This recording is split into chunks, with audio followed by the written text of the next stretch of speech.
आज एक बड़ा इंटरेस्टिंग सा मैशअप हम आपके लिए लेके आए हैं। तू मान मेरी जान, तो सबसे पहले बात करेंगे हम लोग कॉर्ड्स के बारे में। मैं तुझे जाने ना दूंगा। इसमें आपको ध्यान रखना है कि जो छठा स्ट्रिंग है वो म्यूट रहना चाहिए। ओ मेरे भाई, आप पहले फोकस करेंगे सही तरीके से स्ट्रमिंग करने के लिए। Down up down up down up down up down. Hello everyone and welcome back to सिर्फ यंग आर्टिस्ट गिटार लेसन। आज एक बड़ा इंटरेस्टिंग सा मैशअप हम आपके लिए लेके आए हैं। इंटरेस्टिंग इसलिए क्योंकि ये ज़्यादातर गाने पिछले साल के सुपर हिट गाने कंसिडर किए जा सकते हैं। तो आप कह सकते हैं कि ये हमारा लेटेस्ट मैशअप है। ओके, तो पूरा वीडियो ध्यान से देखिए, हर गाने को अलग अलग प्रैक्टिस कीजिए और फिर सबको मिलाकर बनाइए एक अल्टीमेट मैशअप। दिस इज सिर्फ young artist, my name is Akshay. Let's start learning. तो चलिए अब उन निर्देशों का पालन करते हैं जिसके थ्रू हम ये मैशअप बजा पाएंगे। तो सबसे पहले बात करेंगे हम लोग कॉर्ड्स के बारे में। तो जो कॉर्ड्स आपको इस मैशअप के लिए यूज़ करने हैं वो one of the most common है ना। इन मैशअप्स का मेन पर्पज़ ये होता है कि हम आपको और मोटिवेट कर पाएँ अच्छा गाने और बजाने के लिए। देखिए, टेक्निकल्स अपनी जगह है, प्रोफेशनलिज्म अपनी जगह है, लेकिन मोटिवेशन अपनी जगह है। तो हमारा पूरा ध्यान है आप लोगों को मोटिवेट करने के लिए कि जिससे कि आप मोटिवेटेड रहें और अच्छा सीखने के लिए और प्रॉपर सीखने के लिए। तो जो कॉर्ड्स आज हम यूज करेंगे वो होगा जी,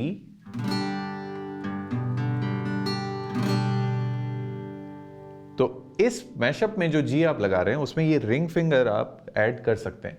नॉर्मली मैं जो जी ओपन यूज करता हूं उसमें मैं ये फिंगर नहीं यूज करता हूं, मतलब मैं 3 ही फिंगर्स यूज करता हूं। लेकिन इस मैशअप के लिए आप ये दोनों फिंगर्स भी लगा सकते हैं। It will sound good. Okay, next जो कॉर्ड है वो काफी मिलता जुलता कॉर्ड है और उसके लिए आपको ऊपर की दोनों फिंगर एक एक स्टेप नीचे करनी है और ये कहलाता है सी एड 9। इसमें आपको ध्यान रखना है कि जो छठा स्ट्रिंग है वो म्यूट रहना चाहिए। ठीक है, इसे हम कहेंगे सी एड 9 कॉर्ड। नेक्स्ट कॉर्ड जो इस गाने में हम यूज करेंगे, इस मैशअप में हम यूज करेंगे, वो होगा ए माइनर, जो कुछ इस तरीके से प्ले किया जाता है। इस कॉर्ड में भी आपको छठा स्ट्रिंग म्यूट रखना चाहिए। ओके, तो 5 स्ट्रिंग का कॉर्ड हुआ ये। नेक्स्ट और आखिरी कॉर्ड हमारा होगा डी मेजर कॉर्ड, जो इस तरीके से प्ले किया जाता है। अभी तक तो आप ये सारे कॉर्ड्स बजाने लग गए होंगे, आई रियली होप। अगर आपका ये पहला लेसन है, आपने अभी अभी गिटार सिर्फ कुछ दिनों पहले ही स्टार्ट किया है, तो सब्र रखिए, थोड़ी प्रैक्टिस कीजिए। I am sure you will be able to play it. Okay, चलिए अब बात करते हैं स्ट्रमिंग पैटर्न के बारे में। तो इस गाने का जो स्ट्रमिंग पैटर्न है वो one of the most common strumming pattern में से ही है, लेकिन फिर भी मैं ऐसे नहीं कहूंगा कि सबसे इजी स्ट्रमिंग पैटर्न है। कुछ इस तरीके का साउंड करता है। तो ये हुआ down up down up down up down up down. Let's repeat again, down up down up down up down up down. So it's down then space up down then space up down। तो पहले आप इसको empty इस तरीके से खाली जगह पे ही प्रैक्टिस कीजिए बिना कॉर्ड्स के।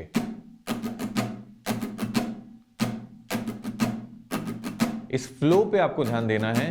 स्पीड स्लो भी चल जाएगी लेकिन ये फ्लो नहीं आगे पीछे होना चाहिए। Okay, down up down up down up down up down, down up down up down up down up down. अगर आप काफी दिनों तक ट्राई करेंगे तो हो सकता है ऑटोमेटिकली आप इसमें फिलर भी ऐड करने लगे। फिलर ऐड करने से हमारा मतलब क्या हुआ,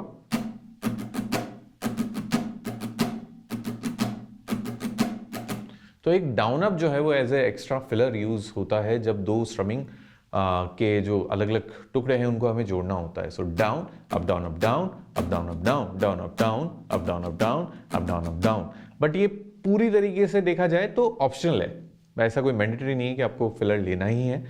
आप पहले फोकस करेंगे सही तरीके से स्ट्रमिंग करने के लिए और अगर आपको लगे कि आप अच्छे से स्ट्रमिंग कर पा रहे हैं देन आप फिलर के लिए ट्राई कीजिए।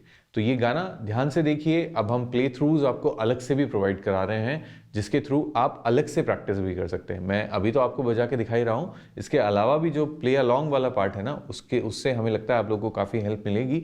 तो please make sure you practice with the track also and try to upload your videos, है ना। आप भी थोड़ा जैसा अच्छा बजा पा रहे हैं उसको रिकॉर्ड कीजिए, अपने इंस्टाग्राम पे, अपने यूट्यूब पे अपलोड कीजिए। धीरे धीरे आप में कॉन्फिडेंस और बढ़ जाएगा।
मेरी जान, मैं तुझे जाने ना दूंगा, मैं तुझको अपनी बाहों में छुपा के रखूंगा। तू मान मेरी जान, मैं तुझे जाने ना दूंगा, मैं तुझको अपनी बाहों में छुपा के रखूंगा। तू मान मेरी जान, मैं तुझे जाने ना दूंगा, मैं तुझको अपनी बाहों में छुपा के रखूंगा।